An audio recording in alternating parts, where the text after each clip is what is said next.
That's the thing for me. It's like, there's no other option. There's no other option right now. Let me find this video because Anthony Scaramucci was talking about this and how it relates to financial advisors, which is the same kind of thing. You're talking about financial experts online. But let's watch a couple minutes here because I saved this specific spot. Anthony Scaramucci talking about why financial advisors are so hesitant to bring up Bitcoin to their clients. And it's the same kind of thing that you're talking about.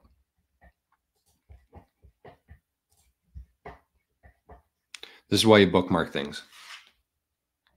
Care of these pensioners.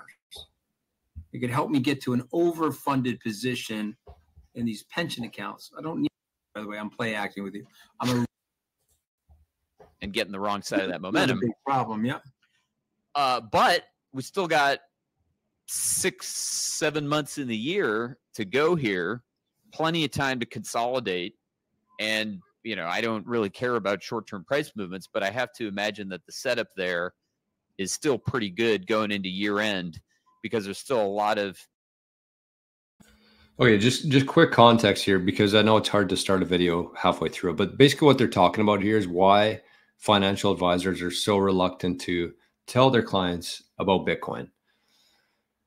And so they asked him a question, he came back with an answer, and then he's asking him the secondary follow-up question, but it's the part that he talks about in regards to their reputation and their not wanting to be fired.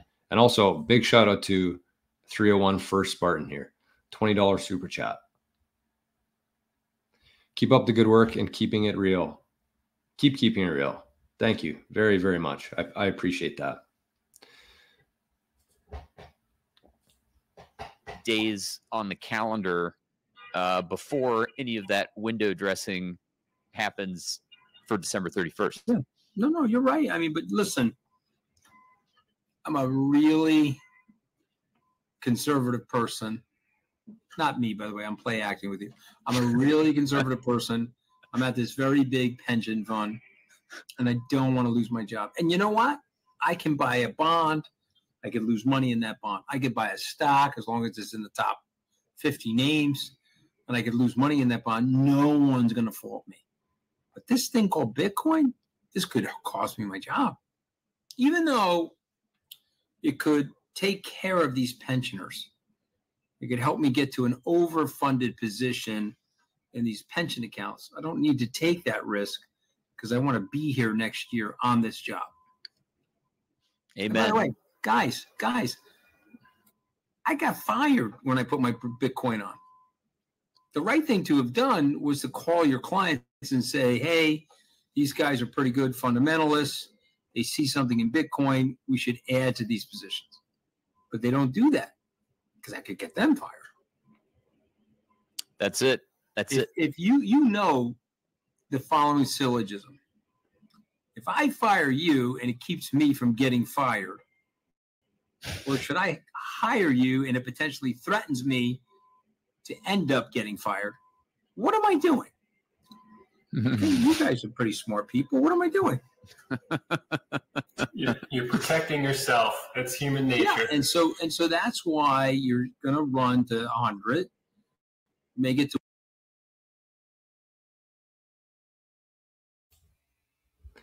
That's it. It makes so much sense, and you could see those guys as he was saying that, as he was talking about that. You could see them nodding, and you could see how much they relate to it. Oh, I didn't even see here. I got my head covers here in the back. Quick sponsor here, quick mid-show sponsor, King Golf. If you're a golfer out there, you want some beautiful head covers for your driver, fairway wood, hybrid, putter, get at me. Really good stuff. All the leather is from Canada here. They're made in Manitoba. So anyways, back to what we're saying there. Doesn't that make a lot of sense to you? Because the financial advisors of the world, have been in position for a lot of years. They have this thing where, you know, you buy low, you sell high. The longer you're in the market, the better you're going to be, because it's always going to go up forever. It always has, it always will be. Why would I want to take a risk here when, if I'm managing somebody's portfolio and the markets tank because I have all of their wealth in stocks and bonds and the market tanks, that's not my fault. That's the market's fault. I'm not going to get fired for that. There's nothing that I can do.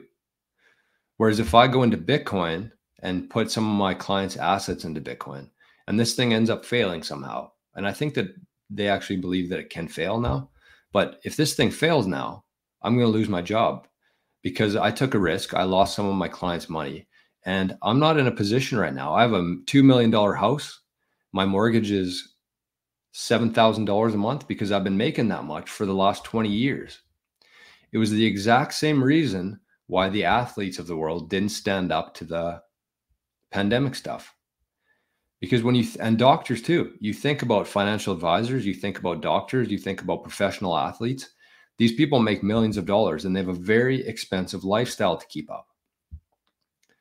It's not like financial advisors and lawyers and doctors, they go out and buy cash for things. They're tits up in debt for the most part. And if they were to lose that job as a financial advisor, that they've been making hundreds of thousands of dollars doing the same thing every year, if they were to lose that job just because they stuck out their neck a little bit, that's a big problem.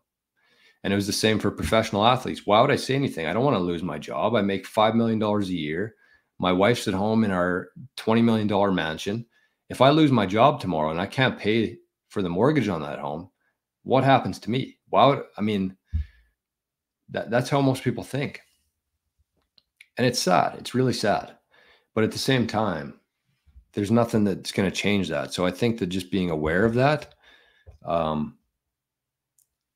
at the same time, I think that those people are going to have their asses handed to them eventually either way. So they're just really delaying it. They're fixing the cracks in the dam right now.